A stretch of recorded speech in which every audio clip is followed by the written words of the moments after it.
Boom, and we're live. So, guys, Monday is a pretty good sales day for the team. Really good sales day, actually. We finished up as a team at 32,357. We had our biggest week of the year. We had our biggest FSM week. We had our biggest new business week. So there's no better time to have our biggest week than the first week of the push. So we're certainly on our way to 100K, but we got to make sure that we keep our foot on the gas pedal and we don't let up for this upcoming week, okay? So some recognition, Caroline being the number 2 newer representative on the team last week at 2347. She also was tied for second with the most orders last week with 6. We had Brandy. Brandy had a lower average order last week, but she still had 6 orders for $6.99 CPO, and we know that her big orders are right around the corner. Brandon had 3 orders last week for $5.89. He had a 300-something CPO order yesterday. So back from camping, ready to roll, I'm sure now. So, and he is struggling to keep his Wi-Fi connected to be on the call. So here's the thing. Just like Caroline figured out yesterday, guys. So if you just keep pushing, the push acronym is persist until something happens, okay? So you keep persisting until something happens, meaning you keep moving forward, you keep going, you keep pushing forward, okay?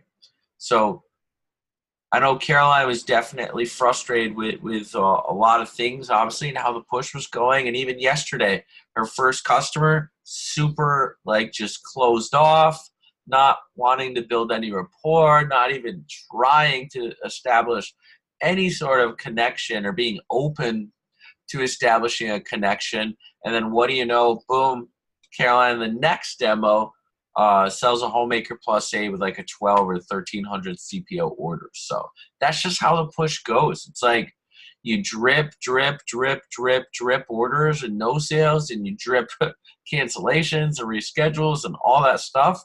And then boom, you bust off a Homemaker Plus 8 set, okay? So that's the nature of the job. It just is more frustrating when there's more on the line, and right now there's more on the line because of all the prizes and what our team's going for and our big goals and everything like that.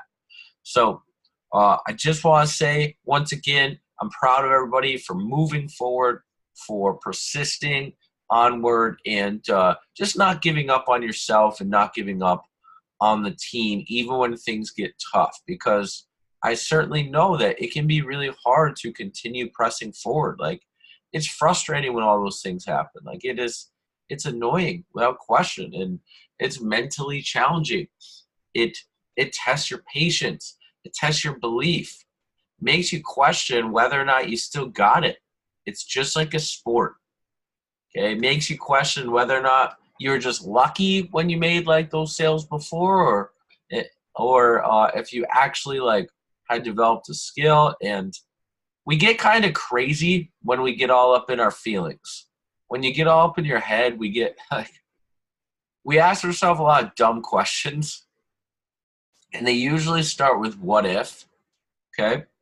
Just like we talk about in training. But that's okay, because that's why you need your manager. That's why you need the help, rely on the support of the rest of the team, the support of the 10K Alliance group. So that's where, when you're feeling down, that's where you can get strength from, okay? So this morning, guys, I want to talk about some key closing attitudes. So we're going over 10 commitments or 10 tips for key closing attitudes, okay? So just to preface the talk,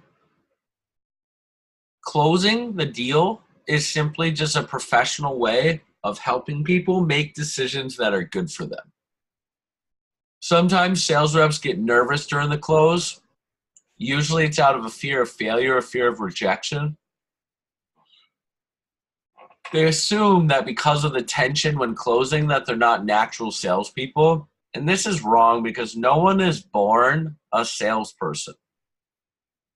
Every successful salesperson learned how to sell and practice closing techniques that smooth over the tension. So the goal of the close is to help the customer make a good decision and to make the customer feel comfortable about that decision. So here's some tips, guys, that's going to help you smooth over the tension, help the customer make the right decision. So tip number 1, make a commitment to help the customer. Make a commitment to help the customer. All the training in the world is not going to help you out unless you actually want to sell. But don't go into the presentation with dollar signs in your eyes.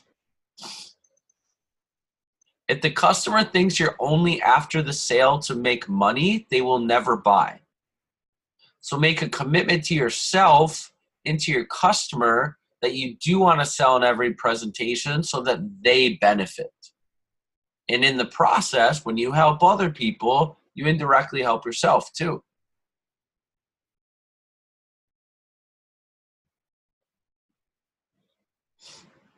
Second tip, start closing early. Start closing early. Closing begins with your first contact with people, not just at the end of the demonstration.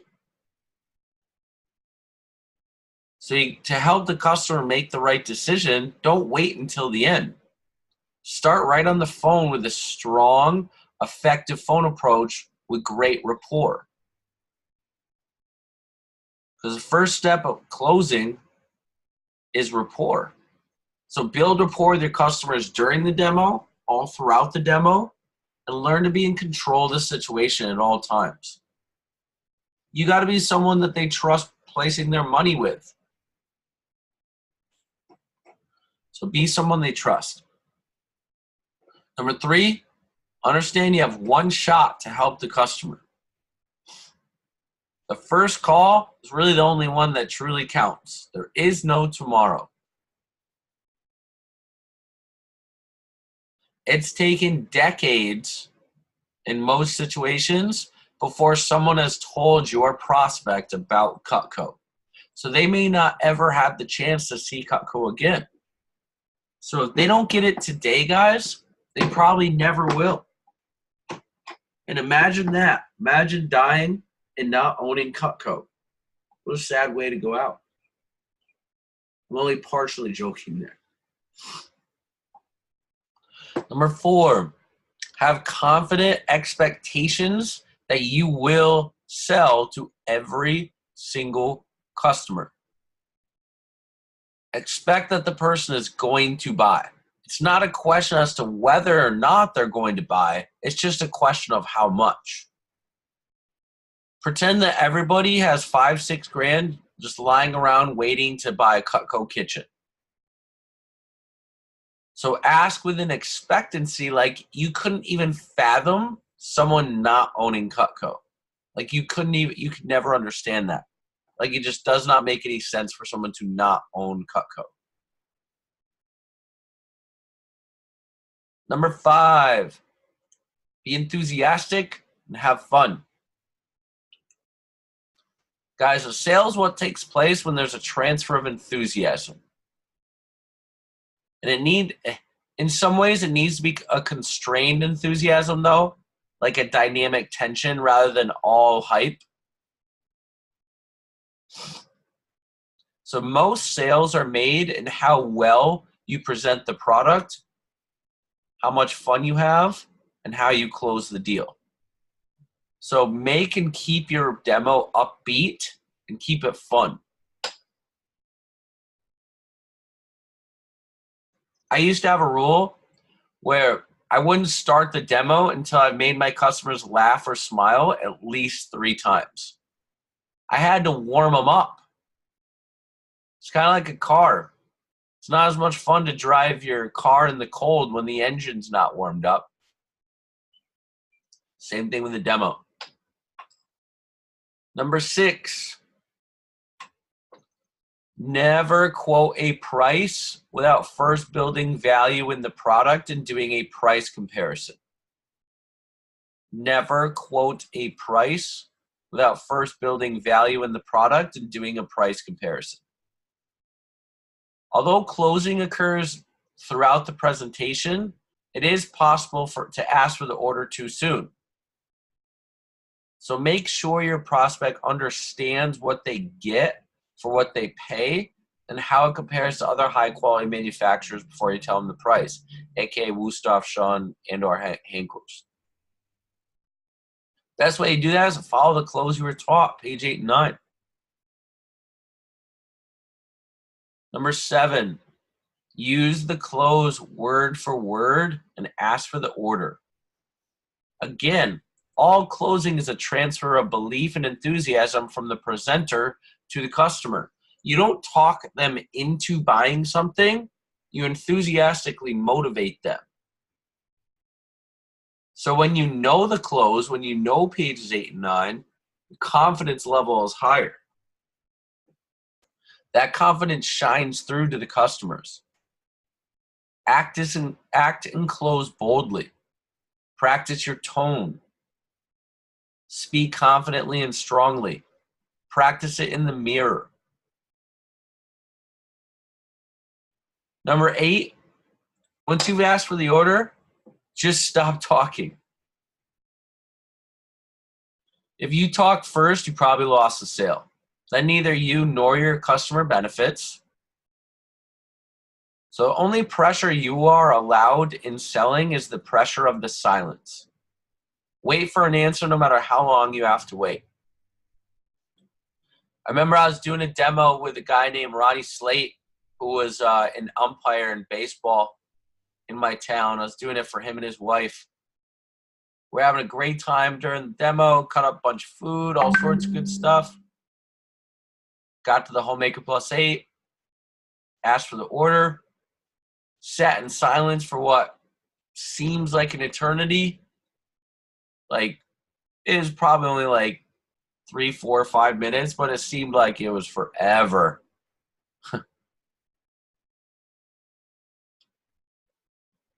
Ronnie gets up. He's like, crap, I gotta go to a baseball game. Get whatever you want. His wife still sits there.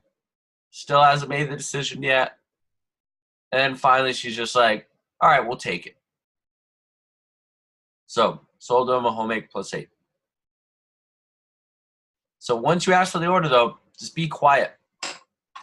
Number 9, don't take the first no seriously. Don't take the first no seriously. Over 80% of sales are closed after the 5th attempt. So if you haven't asked at least 5 times for a sale, you haven't asked enough. The more techniques you know, the better chance you have. So drop down slowly and effectively. Number 10, handle objections, and then finally, drop down slowly. Practice these daily. Keep your close simple because confused customers do not buy. Keep in mind, all a qualified prospect needs to know to make a good decision is this. Do they need it? Can they use it? Can they afford it? Do they want it? Of course, everyone needs cutlery and will use it every single day.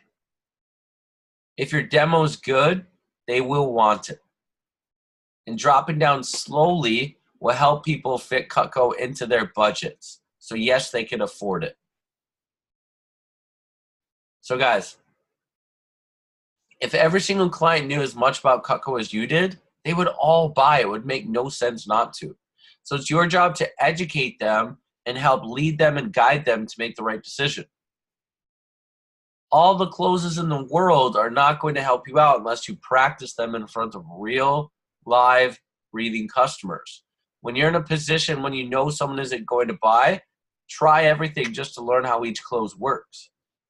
So if you see a qualified prospect, you show a quality demo, you have fun, you ask for the order, you maintain the proper closing attitude, sales are going to flow afterwards. Sales will follow. So let's debrief. Take 30 seconds, and I want you to pick out the top 2 things that you need to that really resonated with you, that you need to make sure that you bring that attitude, either maybe because you weren't doing it before or you never thought of it that way, whatever it happens to be. So take 30 seconds, and then we'll talk about it.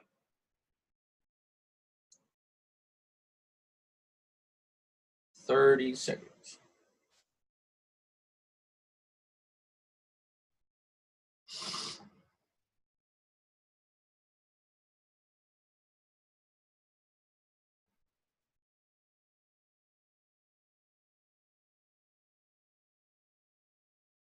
$15 seconds.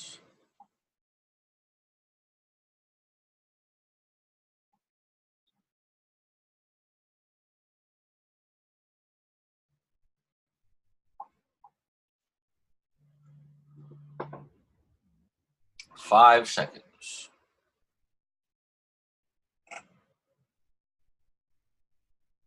So I'm going to ask you, what are the 2 things and why those 2 things in particular? So Liz, you go first. Unmute yourself too, please. So what I really liked was actually the last thing that you said, where you talked about maintaining like the enthusiasm towards the end of your demo when you close. Mm-hmm. That way you feel confident, the customer feels confident, and there isn't any confusion between the 2 of you. That really helps when like closing the sale. And the other thing that I really liked was about how you said not to feel discouraged throughout the demo. Like even if they don't buy like the homemaker, like your first no, like maintain that closing attitude and make sure you remain positive, because they may not buy like a homemaker, but they may buy like a smaller set or something like that. So those were the 2 things that I really liked from your talk. Awesome. And Caroline? I really liked the part where you're talking about handling objections, like knowing what to say when they throw something at you, because that's what's gonna get you the sale.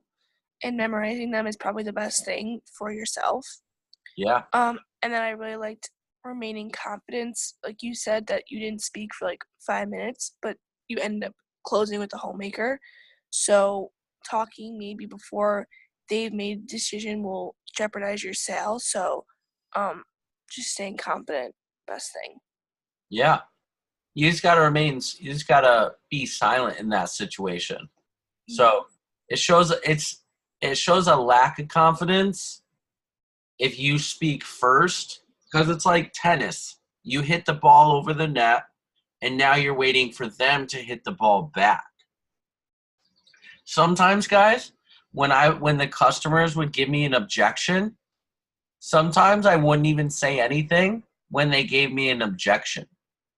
Like I would just be like, "Oh," and then they would keep talking, and then I'd be like, "Oh," I'd keep like nodding my head and smiling, and they'd keep talking.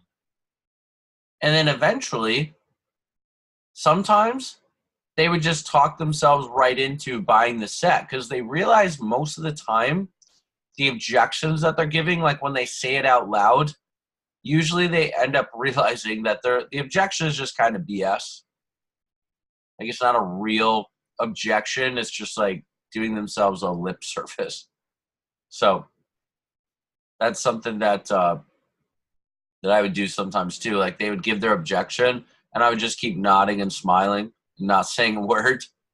and then the customer eventually would, sometimes, a couple times it happened for sure, they would eventually just be like, you know what, actually, let's go with it. So, Brandon, I know that you're having some connectivity issues, some connection things going on there. What were your top 1 or 2 takeaways from the 10 key closing attitudes we just went over? All right, so I only got 4 of them, but the first one was actually the second one you gave. Start closing early, and then you have one shot to help the customer. I heard that's what that's the best. Your Can you hear me? I can hear you now. Okay. Start closing early. Yeah. Start closing early. Yeah. And then you have one shot to help the customer. Correctamundo. Because, guys, remember, if it's taken 30, 40 some years for them to see Cutco once, it's probably going to be another 30, 40 years for them to see Cutco twice. Okay? So our job is to get Cutco on the kitchen tables of every single person that we do a demonstration for. So it starts on the phone, though, like Brandon said. The close starts early. Close starts right up. The close starts before the phone call. The close, I mean, if you really break it down, the close starts before you even contact them, because you're thinking that every single person that you call is lucky to be getting a call because they're giving themselves a chance to own the best product in the history of the world. And they're lucky because they get to see it from one of the best people in the world, which is you. So confidence in yourself, confidence in the product, building rapport, establishing a connection, having fun with them, make them comfortable enough to be led by you. Make them comfortable enough to be led by you, okay? So, guys, I hope those closing tips, I hope that those help you out. I hope that that provides some good good perspective for closing the deal and everything. So if you could do me a super big favor and post your top 2 nuggets on the Trailblazer group so that we could keep that going for sure. I like when you guys do that. Make sure that you check in on the PDI group, okay? And then update me after your first 10 to 20 phone calls this morning, and let's really max out. This is now day, hold on, Monday, Tuesday, Wednesday, Thursday, Friday, Saturday, Sunday, Monday, Tuesday. This is now day 9, the start of day 9 of the SC2 push, okay? We're not even halfway done. So tomorrow, just as a reminder, we meet at the office at 9 o'clock for the Syracuse division meeting and beach day. It's going to be a ton of fun. It's going to be awesome. The agenda for the division meeting is solid. That's going to be good for sure. So you're going to hear from me. I'm going to be doing a talk on how to maximize your push. You're going to be hearing from Dylan Labadia on how to raise your average order. There's going to be an all-star panel and another just roundtable of questions for a half an hour there. You're going to hear more about the Leadership Academy. So a lot of good things are going to be happening tomorrow. So I can't wait. I'm going to pick up tons of hamburgers and hot dogs and all that good stuff. So we have a big old barbecue tomorrow. So I love that. But overall, it's going to be a great day. I can't wait to see you guys tomorrow. It's going to be lots of fun. And if you need anything, just give me a shout this morning, okay? So good stuff. Oh, real quick. And we got a new conference table. It's pretty big. It's like 12 feet long. So pretty excited about that, even though I thought I broke it bringing it up the stairs. Pretty sure we put a dent in the wall, like in the building, because it was so hard to get up the stairs and everything. But whatever, we'll just pay for it. I don't know. we'll figure it out. But instead of those little tiny tables that we had, so this one's a little bit better for sure. So yeah, it's gonna be a great day, guys. Have an amazing Tuesday.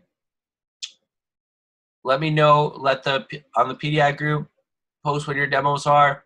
Post on the Trailblazer page your top 2 takeaways, and let's make sure that we keep this crazy awesome momentum up towards our 100K push.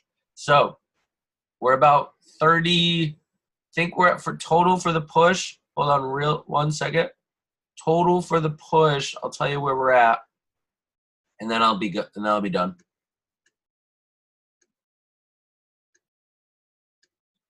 So far, we're at 40,982 for the SC2 push. 40,982. So we're just about halfway there. So we just got to make sure we have another big day today. We'll keep it up, okay? So again, have a wonderful Tuesday. You guys rock. You guys are the heart and soul of the team. So let's keep pushing forward. Persist until something happens, okay? Talk to you guys soon. I'll send the recording out. Bye-bye.